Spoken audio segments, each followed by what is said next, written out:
5월은 가정의 달입니다. 오늘은 어버이 주일로 지켰고 다음 주일은 정가족 주일로 지킵니다. 경로위로회가 14일 목요일 오전 11시에 있습니다. 11시까지 오시면 그때 출발하도록 하겠습니다. 그리고 다음 주에 정가족 페스티벌이 있는데요. 제가 이렇게 안에다가 정가족 주일 안내라는 것을 넣습니다. 부탁드리고 싶은 것은 정독을 하셔야 됩니다. 정독을 좀 해주셨으면 좋겠어요.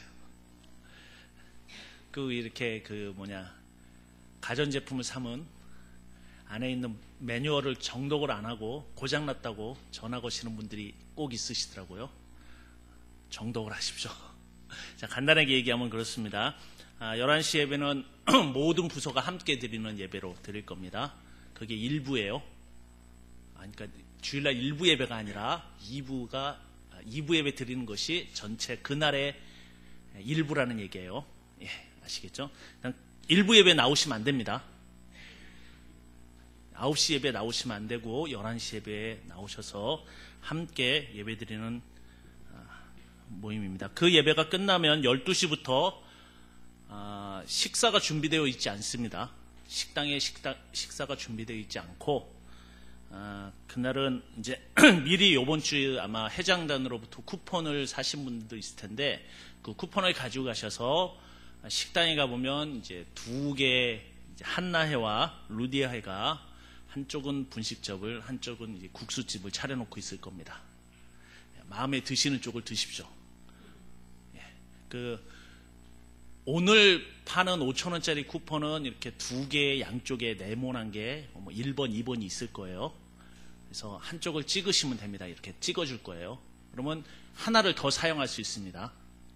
그래서 다른데 또 1층에 보면 청년부에서 커피숍을 하고 있을 테니까 여기 오셔서 하나를 더 드시면 됩니다. 이렇게 두 개를 사용할 수 있는 게 오늘 사신 쿠폰입니다.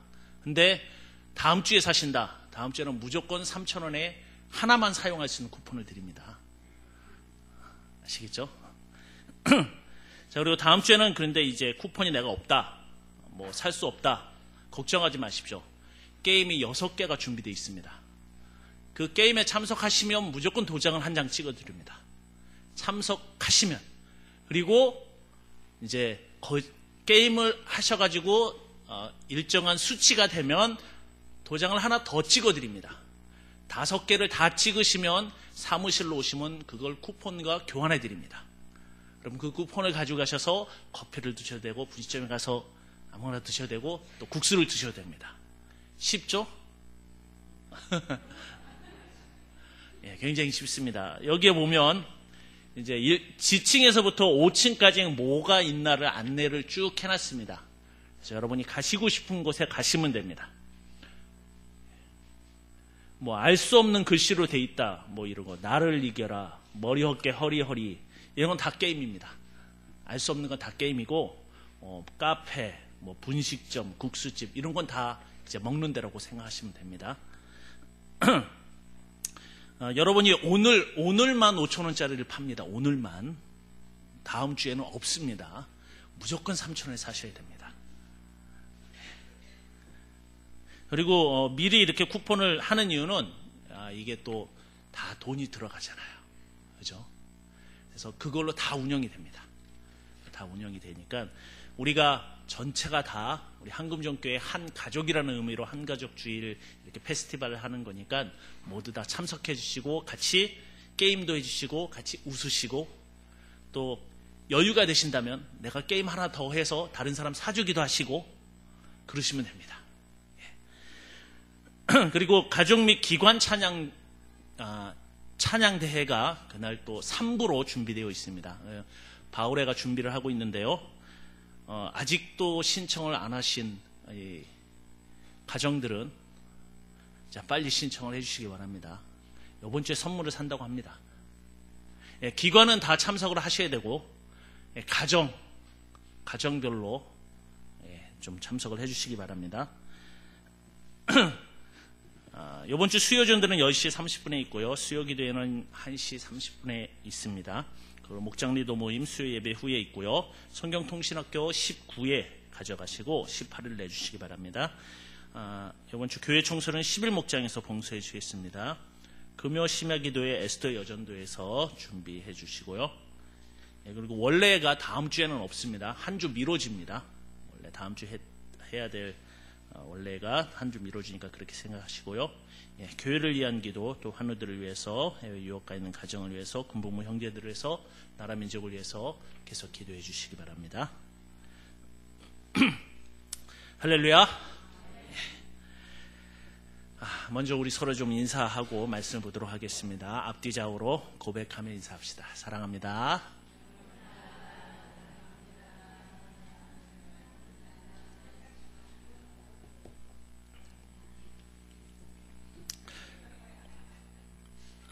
우리가 1년 중에 참 바쁘게 지나가는 달들이 있는데 그중 하나가 5월인 것 같습니다. 여러 가지 행사와 기념일들을 지키다 보면 금방 6월이 돼버리고 말아요. 그렇죠? 이 5월을 축제의 계절이라고도 부를 정도로 좋은 행사들이 많이 집중되어 있습니다. 이렇게 좋은 행사가 많이 집중되어 있을 때 가족끼리 한번 모임을 갖고 가정의 단합을 하는 것도 굉장히 좋은 것 같습니다. 여러분, 우리가 시간을 잘 보내야 돼요. 오늘의 내가 과거의 나에서부터 온다는 것을 생각하셔야 되고, 그리고 내가 내일의 나의 모습이라는 것을 생각해야 합니다. 절대로 이 생각이 없으면 오늘을 충실하게 살아갈 수 없습니다. 여러분 안에 이 생각이 항상 있기를 축원합니다. 우리가 지난주에는 하나님의 섭리에 관해서 살펴보았습니다. 하나님의 섭리라는 것은 하나님의 다스림이라고 제가 말씀드렸죠. 하나님의 다스림은 사람뿐 아니라 자연 만물에도 그 다스림, 즉 섭리가 있으며 영적인 이 세계와 우리가 알지 못하는 모든 것에도 하나님의 섭리가 있다고 말씀드렸습니다. 하지만 이러한 하나님의 섭리는 아주 일반적인 섭리라고 이해할 수 있습니다. 일반적이라는 얘기는 모든 것에 동등하게 똑같이 적용된다는 이야기예요. 이것을 일반 섭리라고 하는데, 이렇게 일반적인 섭리가 있다는 말은 뭔가 좀 특별한 섭리가 있다는 말을 말하기 위한 것이죠. 바로 이런 특별한 섭리, 즉 특별 섭리라고 말하는 것이 있는데, 이 특별 섭리, 특별한 섭리가 뭐냐? 그것이 바로 구원이라는 것입니다. 특별한 하나님의 다스림이 우리를 구원하시기 때문에 특별 섭리라고 말하는 것이에요. 여러분이 특별 섭리라고 했을 때 이 구원 외에 다른 것은 없습니다. 이것만 특별한 섭리예요. 우리의 구원은요, 그러기 때문에 하나님의 특별한 사역입니다. 그래서 오늘 우리가 살펴보고자 하는 것, 그것이 바로 이 특별한 섭리, 특별 섭리인데, 다시 얘기해서 구원에 관해서 이야기하고자 하는 것입니다. 우리가 구속을 이야기할 때, 다시 얘기해서 구원을 이야기할 때 반드시 예수 그리스도를 말할 수밖에 없습니다. 왜냐하면 예수가 하신 사역이 구원의 사역이기 때문입니다. 그런데 우리는 왜 하나님의 아들을, 예수, 그분을 곧 구주라고 부른다고 생각하십니까? 왜 그분만을, 많은 사람들이 있는데 왜 예수님만을 구주라고 말하냐는 것이에요. 여러분, 이유는 너무나 간단합니다. 그분이 그 일을 이루셨기 때문이에요. 그분이 구원 사역을 하셨기 때문이에요. 유일하게 우리를 우리의 죄에서 구원하셨기 때문입니다. 마태복음 1장 21절에 아들을 낳으려니 이름을 예수라 하라. 이는 그가 자기 백성을 그들의 죄에서 구원할 자이시니라 라고 이야기해요. 예수님은 낳기 전부터 백성을 죄에서 구원하시기 위하여 준비되었다는 이야기죠. 그것은 지극히 크신 하나님의 특별한 은혜이며 또한 특별한 섭리 가운데 진행되어진 사건임을 분명하게 말해주고 있는 것이에요. 물론 여러분, 이 사건을 우리가 다 이해한다는 것은 결코 쉽지 않습니다. 그러나 그것은 분명하게 일어난 역사적 사건이고 분명하게 진행된 사건임을 우리는 믿어야 합니다. 그리고 지금 우리에게 현실로 다가와 있는 사건이기도 합니다. 히브리서 7장 25절에 그러므로 자기를 힘입어 하나님께 나아가는 자들을 온전히 구원하실 수 있으니 이는 그가 항상 살아계셔서 그들을 위하여 간구하심이라 라고 이야기해요. 사람은요, 스스로 구원할 수 없는 존재입니다. 누구도 스스로 구원할 수 있는 사람은 없습니다. 여러분, 죄인이 죄인을 구원한다? 절대로 그럴 수 없어요. 그것은 모순일 수밖에 없습니다. 그 모순이 반복되지 않기 위하여 예수님이 이 땅에 오신 것입니다. 사람의 가장 커다란 한계는요, 죽음이라는 것입니다. 죽음이 어디서부터 왔습니까? 죽음은 바로 죄에서부터 온 것이에요. 그 유한성 때문에 사람은 구원의 대상이지 구원자가 절대로 될 수가 없는 것입니다. 그래서 무한한 예수 그리스도가 구원자가 되시는 것이 맞는 것이에요. 여러분, 우리는 세상을 모두 뒤져도 구원은 예수 외에는 불가능하다는 것을 알아야 합니다. 구원의 기미마저도 찾을 수가 없어요. 예수님 빼고는. 그리고 더 중요한 것은 그것을 찾아서도 안 됩니다. 여러분, 인류 역사상 위대하다는 성인들과 한 종교를 만들었던 사람들, 그들은 모두 다 구원의 길을 제시했어요. 그리고 자신도 그 길로 가기 위해서 노력했던 사람들입니다. 그러나 누구도 자신이 구원이라고 말하는 사람은 없었습니다. 왜냐하면 자신도 그 길을 가고 있는 구도자이기 때문이에요. 그러나 예수님은 어떤 분이십니까? 예수님은 자신이 구원이라고 말씀하시고 있어요.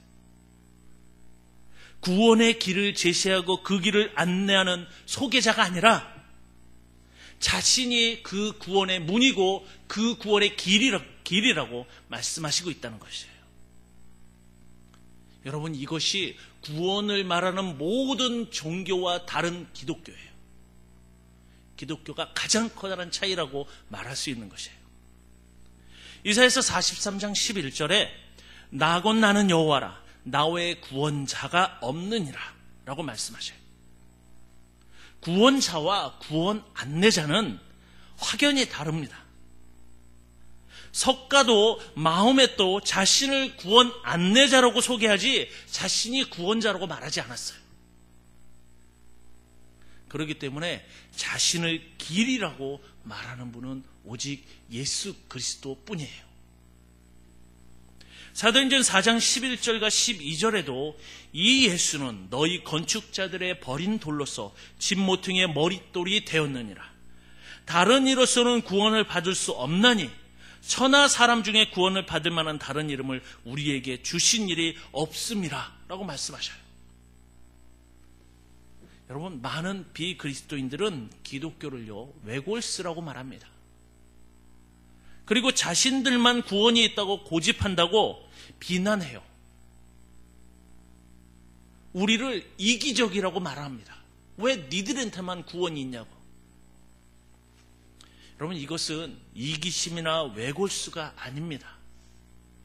어느 종교도 구원의 방법은 이야기하지만 구원자를 이야기하는 종교가 없어요. 오직 기독교만 이야기합니다. 그러기 때문에 이것을 우리만 얘기하는데 그걸 이기적이라고 얘기하면 뭐라고 얘기합니까? 유명한 대사가 있죠. 감이 들어가서 감이라고 얘기하는데 아시죠? 여러분, 우리는 이게 이기심이나 외골수가 아닙니다. 우리에게 구원자가 있는 걸 어떡합니까?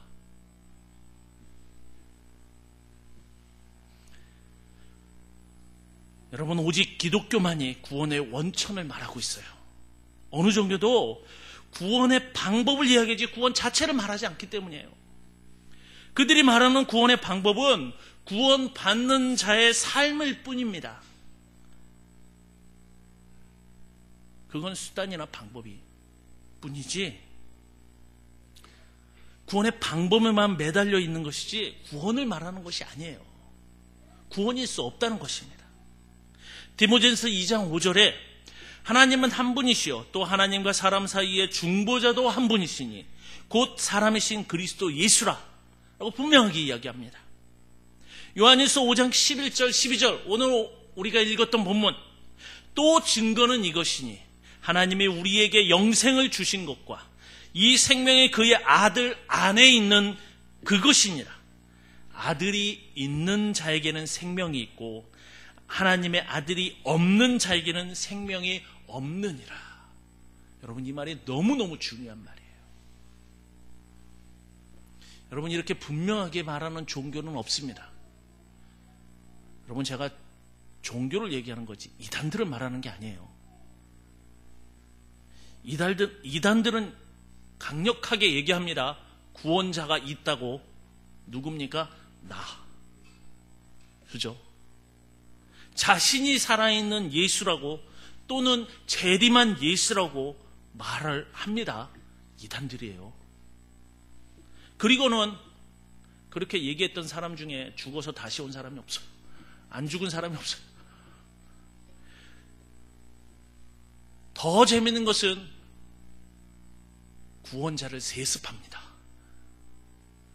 남편이 예수였다가 아내가 예수였다가 좀 있으면 그 아내의 남동생이 예수일 것 같아요. 그렇게 돌아가요. 그런데도 믿는 사람들은 정말 신기합니다. 가장 신기한 것이 그래도 믿는 사람들인 것 같아요. 여러분 저는 분명하게 말할 수 있습니다. 이 땅의 구주라고 말할 수 있는 분은 예수뿐입니다. 왜냐하면 그 자체가 구원임을 증명하며 부활하신 분이 예수님뿐이기 때문입니다. 뭐 부활을 믿지 못하겠다면 할 말은 없습니다. 근데 그게 더 신기해요. 왜냐? 신이 부활한 것이 그리 이상합니까? 이상한 거 아니잖아요. 신이라면 그 정도 해야 되는 거 아닌가요? 그 정도 못하는 신이 무슨 신입니까? 뭐 그것도 믿을 수 없다면 생긴 대로 살아야 합니다. 우리는 여기에서 이것과 연관된 또 다른 것을 생각해 보아야 합니다. 왜냐하면 이 시대가 이 종교다원주의를 말하고 있고 그것을 원하고 있기 때문에. 여러분 종교다원주의라는 것은 종교적으로 또는 배타적으로 옳은 종교는 없다는 생각입니다. 그러니까 모든 종교는 같다는 것이에요. 무슨 얘기냐?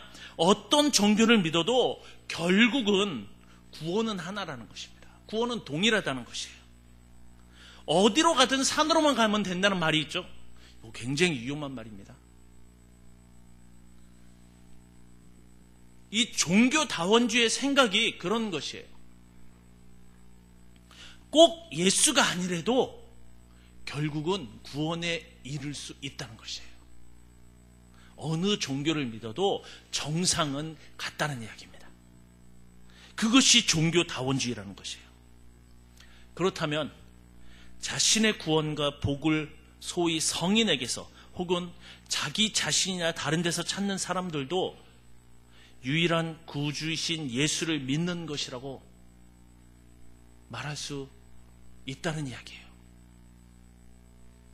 여러분 그게 가능합니까? 우리 성경은 그렇게 얘기하지 않아요. 물론 아닙니다. 그들은 유일한 구주이신 예수를 역사적으로 인정해요. 무슨 얘기냐? 역사 속에서 예수라는 사람이 있었다고 인정합니다.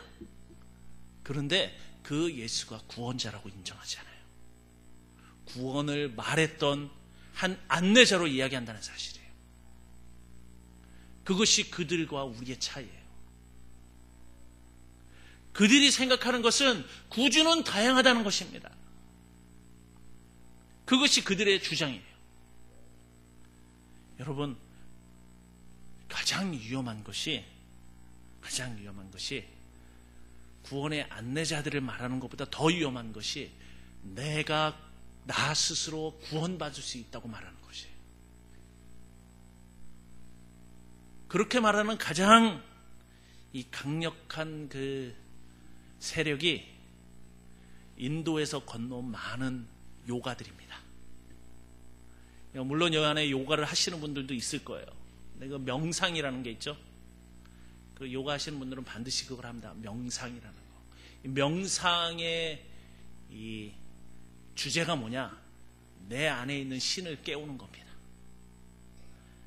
그래서 사람이 스스로 신이 됐다고 말하는, 신이 될 수 있다고 생각하는 것이에요.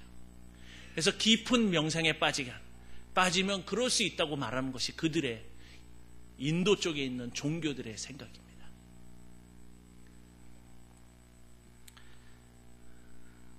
여러분, 이걸 분명히 알고 하셔야 됩니다. 여러분, 우리가 지금까지 살펴봤듯이 구주는 오직 예수 그리스도뿐입니다. 이 고백이 너무너무 중요해요. 예수가 완전한 구주가 아니든지, 아니면 참된 믿음으로 그 구주를 영접한 자들이 그들의 구원에 필요한 모든 것을 그에게서 찾든지, 둘 중에 하나만 사실입니다. 종교다원주의자들은요, 그 중간을 찾으려고 해요. 중간은 없습니다. 예수 아니면 아니에요. 그럼 바울은 재미있는 말을 합니다. 고린도전서 1장 13절에 그리스도께서 어찌 나누었느냐? 바울이 너희를 위하여 십자가에 못 박혔으면 바울의 이름으로 너희가 세례를 받았느냐? 라는 말씀이 있어요. 바울이 이 고린도 교회에 많은 일들을 했고 또한 지대한 공을 세웠어요.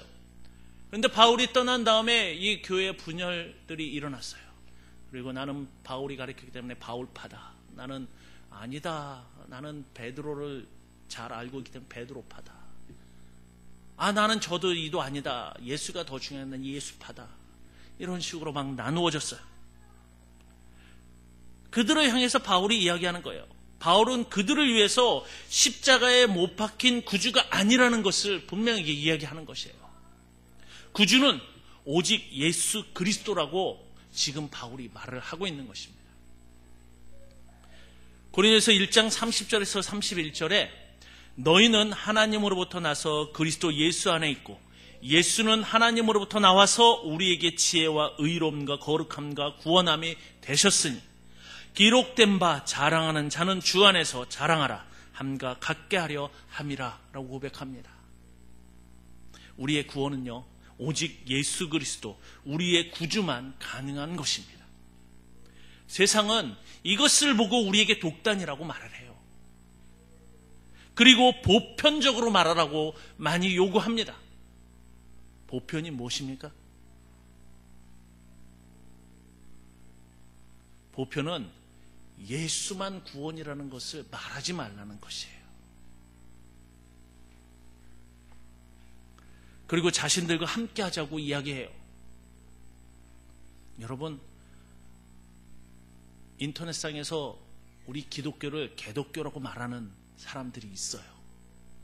그들이 주장하는 것이 이게 굉장히 많습니다. 왜 너희들만 구원이 있다고 말하냐? 여러분, 거기에 빠지시면 안 됩니다.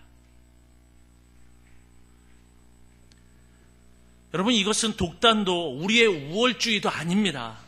세상은 우리에게 왜 너희만 잘났냐고 주장하냐고 말을 하지만 여러분, 우리가 언제 자랑한 적이 있어요? 아니요, 우린 자랑한 적이 없어요. 이건 자랑이 아닙니다. 우리가 우리의 구원을 자랑할 자격이 있습니까? 여러분, 한 번이라도 교회에서 우리 목사님이나 제가 설교할 때 구원을 자랑하십시오라고 이야기한 적이 있어요? 그렇게 말할 자격도 없어요. 성경은 주 안에서 자랑하라고 그렇게 이야기할 뿐이에요. 주 안에서. 그 얘기는 우리가 잘나서 구원된 것이 아니라는 얘기예요. 여러분, 교회는요, 죄인들이 가득 모인 구치소와 같습니다.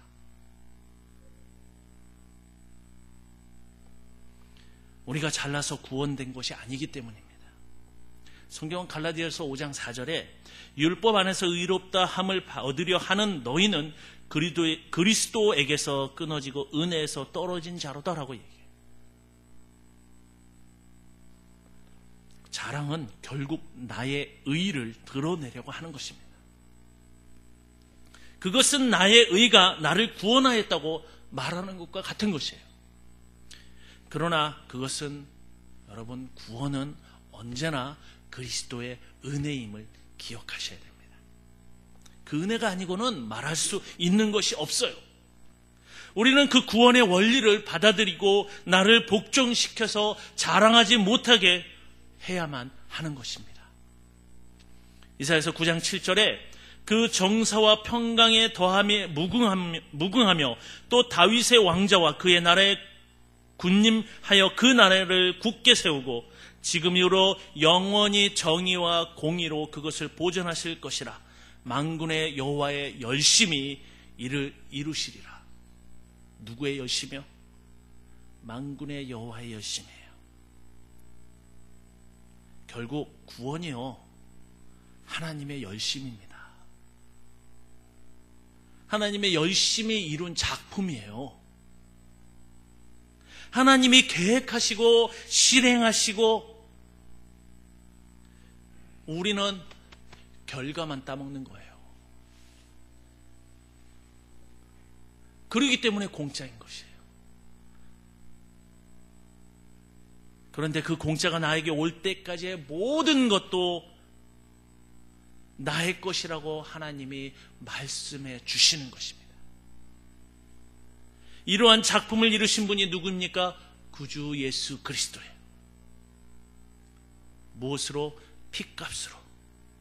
그 핏값을 주고 우리를 구원하신 것입니다. 피 흘림도 없고 다른 사람에 의해 살지도 않고 오직 자신의 구원을 위해 평생을 고민하며 살아온 사람들, 그런 사람들을 구원자라고 말할 수 없지 않습니까? 그렇다면 우리가 세상에 대고 호소하고 그들과 논쟁할 필요가 있을까요? 아니요, 없어요. 이 구원에 대해서 우리가 언제 그렇게 이야기했냐라고 논쟁할 필요가 없어요. 왜냐하면 우리가 아무리 떠들어도 그들은 알아듣지 못하기 때문입니다. 구원의 소리는요, 준비된 자들에게 들리는 소리예요. 요한복음 1장 16절에 우리가 다 그의 충만한 데서 받으니 은혜 위에 은혜로라는 말씀이 있어요. 다 그의 충만한 데서 받게 돼 있는 것이에요. 그냥 받는 것이 아닙니다. 이 말씀대로 우리는 해야 될 것이 찬양만 하면 됩니다. 우리를 구원하신 예수 그리스도는 우리의 구주로 찬양받으시기에 합당하신 분이십니다. 또한 우리가 딱히 몰아드릴 것도 없습니다. 우리가 주님께 뭘 할 수 있겠어요? 언제나 부족함이 없으신 그분이신데 오직 우리는 우리의 입술로 찬양만 할 뿐입니다. 히브리서 12장 2절에 믿음의 주요 또 온전하게 하시는 이인 예수를 바라보자. 그는 그 앞에 있는 기쁨을 위하여 십자가를 참으사 부끄러움을 개의치 아니하시더니 하나님의 보좌 우편에 앉으셨느니라. 여러분, 세상이 말하는 구원의 개념은 천국 가는 것일까요? 아니요, 세상이 말하는 구원은 그거밖에 없어요. 그냥 잘 되는 거.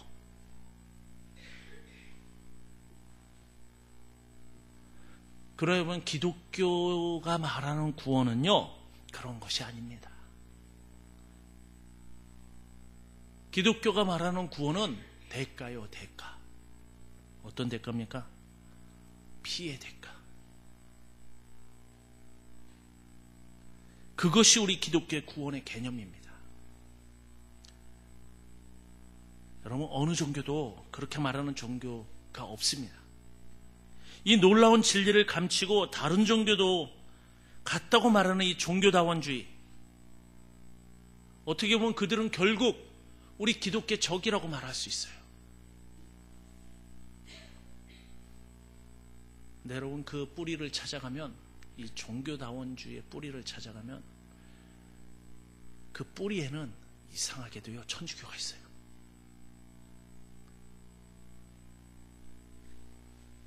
요한일서 1장 7절에 그가 빛 가운데 계신 것 같이 우리도 빛 가운데 행하면 우리가 서로 사귐이 있고 그 아들 예수의 피가 우리를 모든 죄에서 깨끗하게 하실 것이요 라고 말합니다.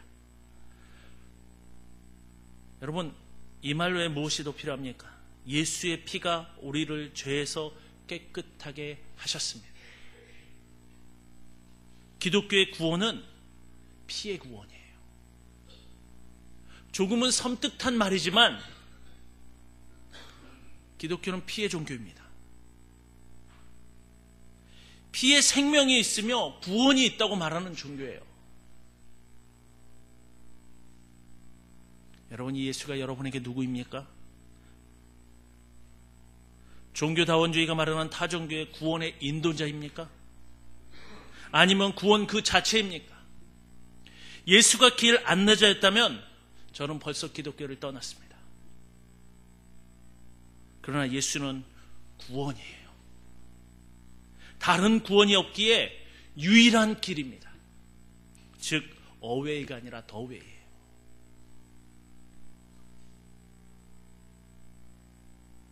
여러분, 요한복음 14장 6절에 예수님은 본인을 이렇게 말씀하시죠. 내가 곧 길이요 진리요 생명이니 나로 말미암지 않고는 아버지께로 올 자가 없느니라. 예수가 길이고 예수가 생명이고 예수가 진리예요. 예수를 통해서 가는 것이 아닙니다. 예수를 통해서 우리가 생명을 얻는 것이 아니에요.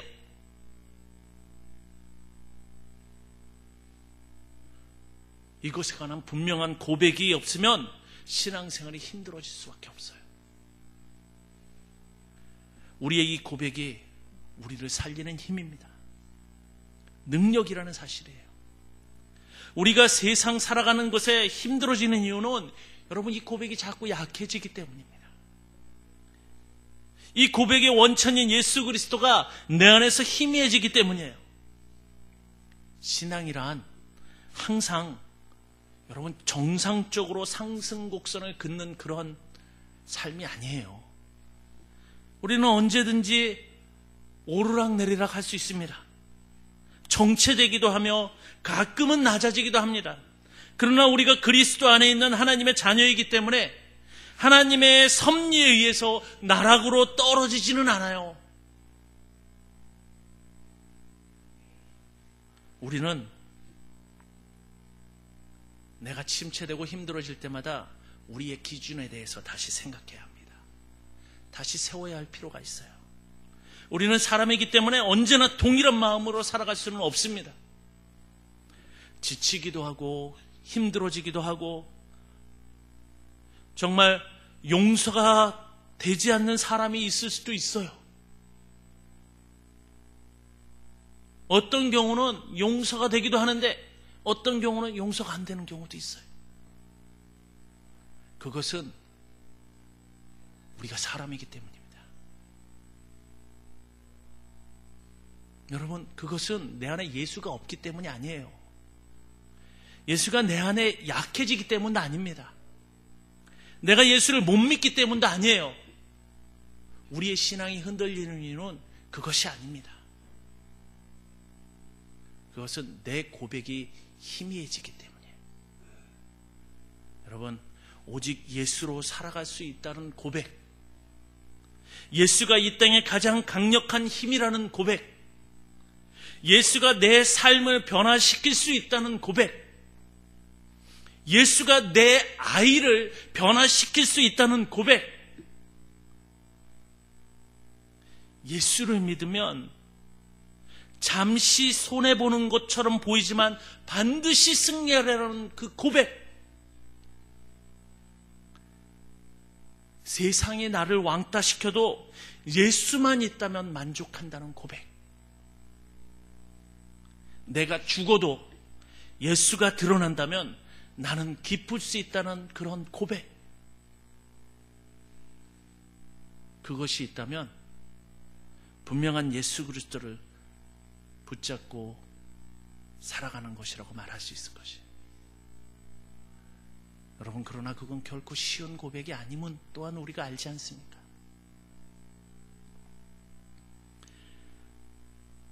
여러분, 더 재밌는 것은 예수님께서 베드로에게 하신 말씀이에요. 네 고백 위에 교회를 세우겠다. 여러분, 우리 교회요, 여러분의 고백 위에 세워집니다. 그것이 기독교의 방법이에요. 고백은 다른 것이 아닙니다. 내가 이대로 살아가겠습니다라는 것이.